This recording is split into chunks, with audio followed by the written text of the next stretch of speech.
Hello there, welcome back to the channel, Ryan's Roundup episode 4. And if you look in the background, a bit different to what I normally would have in the background. I'm actually at the Great Foster's Hotel down near Heathrow Airport, if that makes sense to you if you're from the UK. So down in the south. And I'm here, it's one of the venues we do flying shows at. In fact, I'll be doing a flying show in a little while here, just behind me where those seats are for some of the visitors. And if you stay tuned to the end of the video, I'll show you some clips of that actual flying show. Firstly, which bird have I chosen for today's video? Well, this is Crunchie, one of our barn owls. We've got 4 common barn owls currently.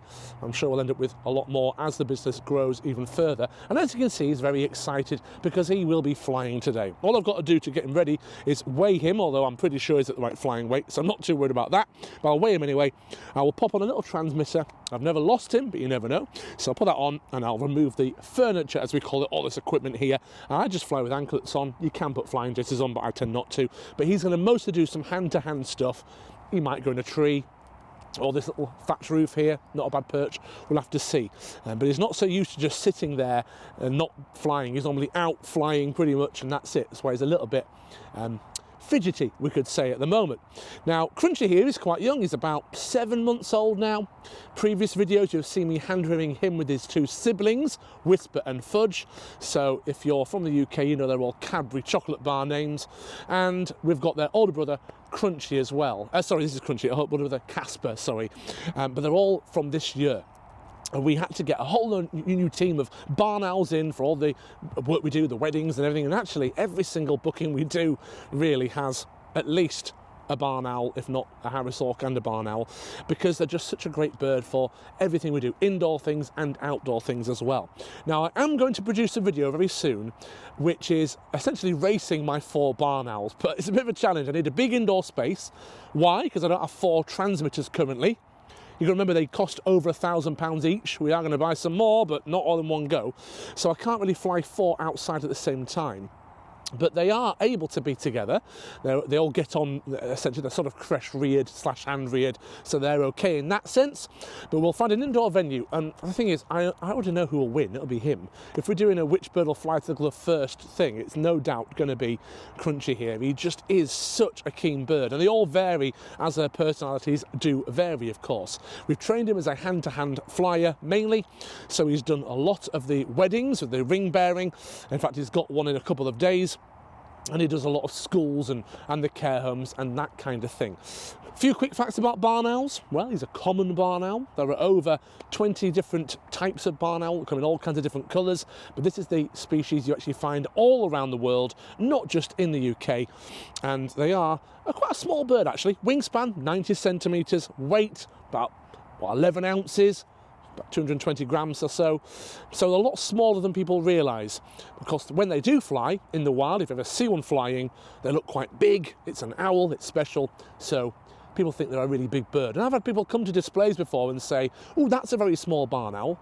Oh yeah, that's the size they are, I'll tell them. And they'll say, oh no, I saw a barn owl that was this big, honest. I'm like, no, you really didn't. Your mind told you did, but this is literally how big they are. Some of the subspecies are a little bit bigger, but generally speaking, they are kind of a smallish owl. Obviously, they're not a tiny owl, but they're a smallish to almost medium-sized owl. They do screech a lot, and actually he's been nice and quiet at the moment, which is almost remarkable. But we'll see what happens. Yeah, I know, he's seen someone coming. He's like, come on, they'll have food. No, because he will fly to anybody, absolutely anybody. That's the thing, he's seen someone and he thinks that's who he needs to fly to. Right, as usual in my roundup lists, on the paper I do have something here. Please calm down. Just wait. Impatient, that's what you are. Why am I here? That's a good question, actually. So, yes, I'm in the south. And again, if you've been watching any of the videos the last 6 months, you may have noticed that we are expanding. We're now UK-wide. And this week in particular, nearly all of our work is in the south of England. It's around Essex, Kent, Sussex, down towards Southampton, which is very exciting because in the recent Owl Diary video I mentioned about how we are looking at different venues to house our birds. I actually have a meeting this week at a venue where they are very interested in having us provide regular flying shows and also be a hub to keep our birds which can then go and service other bookings nearby, like at this hotel here. After this, I'm on the way to a care home in the area to do a visit for them as well. So essentially, it's that whole thing of sales before processes. We're not going to go and set up a hub somewhere down south or anywhere else in the country or anywhere else in the world and not have the sales already there, because we've got to actually put a lot of money into setting up said hub. Building materials are very expensive. We have then got to hire people, train them, and all that kind of thing. So we really need to get the sales first to see if it works. And wow, I mean, down the south, I guess, very high population of people generally. So this is what he's doing. He's seeing people, they're setting up behind me. Because this owl is so used to getting out and looking around for someone to fly to straight away, if I let him go now, just fly to the people behind me and land on their shoulder or something. It's amazing how he's like a magnet to the glove. And he's not starving to death. Yes, he's doing it for food, but it's not like he's going, I have to fly someone to eat because I'll die otherwise. He's just his normal flying weight, which is just under 10 ounces. And yet, look at you. If I had one of the other barn owls, they'd probably sit a little bit more calm. But he is young, and he probably will get a bit more patient as time goes on. So anyway, I'll show you some clips, as I say, of the flying show. You actually get to see him fly shortly. But that is why I'm down here. So I've just dropped something. I'll come back to that in a minute. And, doing the work down here, getting to know the customers who book us regularly. And this hotel as well. What a fabulous place. Here's a little clip I'll catch up shortly of the castle. It's not a castle, I don't think. But it's got a bit of a look of a castle. Podcast update. Yes, you may have seen that we now have a falconry podcast called the Falconers Podcast. Now, I did originally think, do I start a podcast and put it on this Owl Adventures channel?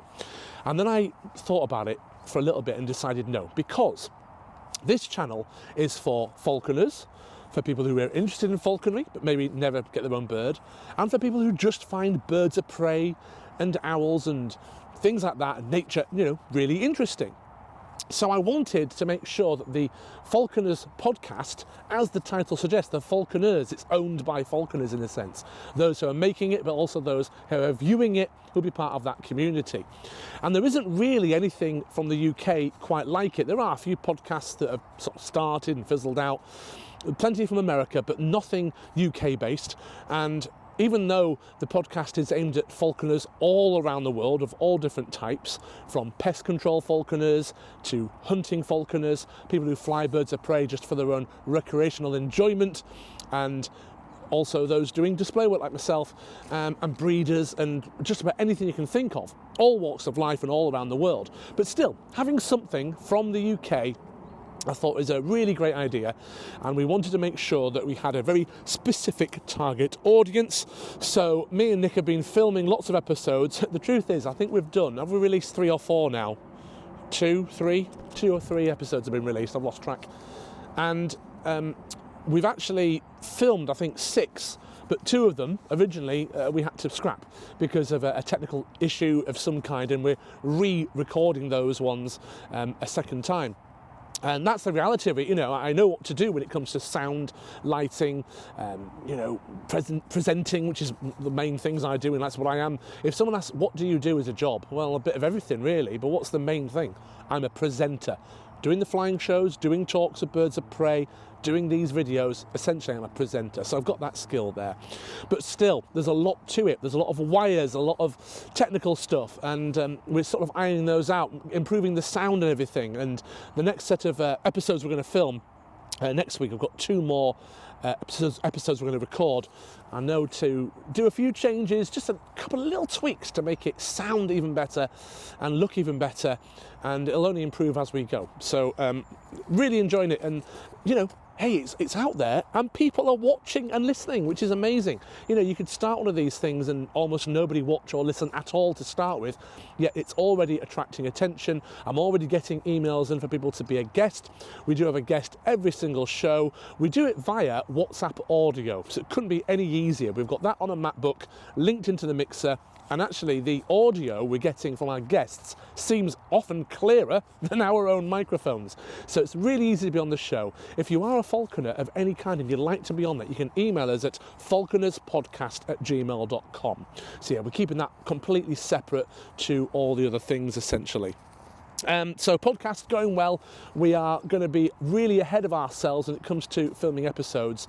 So when you watch an episode of the podcast, might be in like early January, but we probably filmed it early December, or maybe even 2 months ahead. The more ahead we get, the better, really.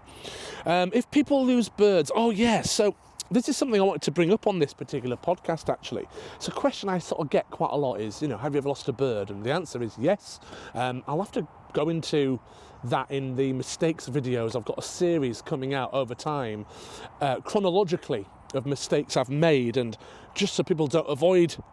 so people avoid, rather than not don't avoid, so people can avoid making the same mistakes. But I've got a few screenshots on my phone here, just to give you an example of things that happen around the UK all the time, and for all different reasons. So these are all screenshots I've taken this morning from the Lost and Found Birds of Prey page, which I believe is run by the IBR, the Independent Bird Register, Barbara and team. Let's have a little look. So this one. Can anybody identify this for me, please? So has that been UK bird lovers, and then someone has shared it to the page, and that does happen quite a bit. I'm going to zoom in because I can't see that very clearly.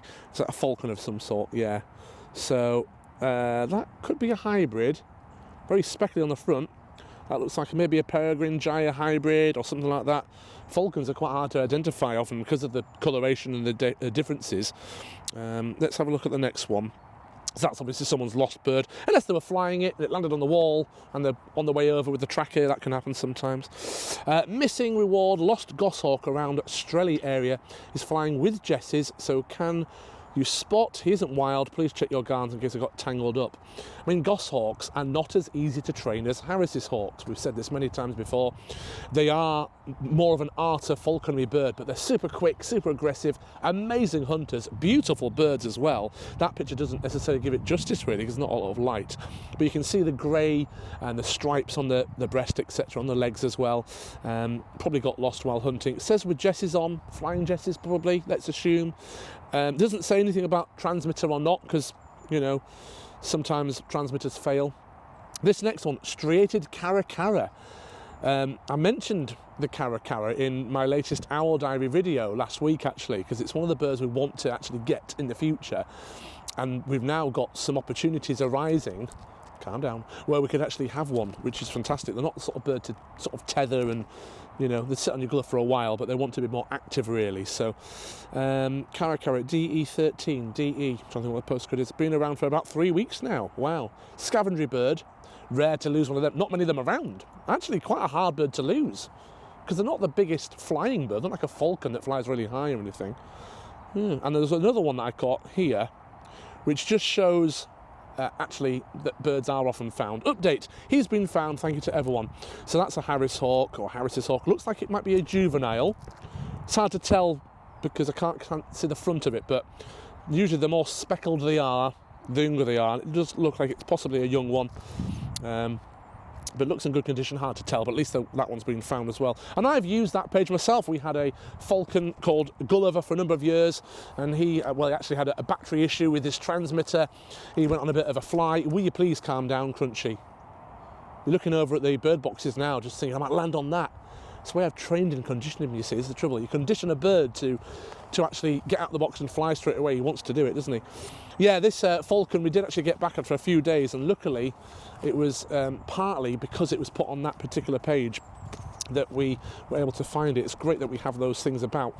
Birds will always be lost, whether it's weather damage to aviaries, and we have had... The amount of wind recently is unbelievable. Storms and wind, and it's not been that frosty. We've had a little bit of snow, a bit of ice, but on the whole it's been mild weather, but just so windy. And of course, aviaries don't do well in the wind.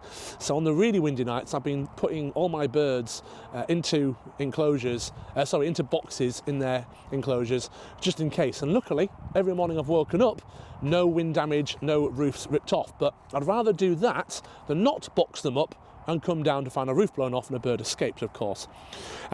And also I put on here my time and how I need to be efficient. Yeah, so a little activity I did recently, which you may find useful, whether you're a falconer or you just are a busy person, like, let's face it, we pretty much all are. I have taken on so much recently. I've taken on the podcast. I've taken on finding a southern hub and other hubs to set up around the country. That means more marketing needs to be done. I'm still doing a certain number of the bookings and the flying shows and events and so on. I'm training people. I'm also a father to 3 children and a fiance to a wonderful woman who is by my side all the time. And obviously, I can't do all of those things in 1 week. So what I did is I sat down in a coffee shop. Now that is important, bit of important context. If you're ever trying to figure something out, I advise you go out of environment. Go and sit by a river. Go and have a walk. Whether it's thinking time or talking to another person or writing notes, which I find very therapeutic. I really enjoy using my notebook. I have all these thoughts in my head. While I'm walking the dog, that's good thinking time, but sat down in a coffee shop, great for writing in my notebook. On a phone, writing notes, not good enough. You've got to be, you've got to be sat by a river or in a woodland by nature or in a nice relaxing place out of environment.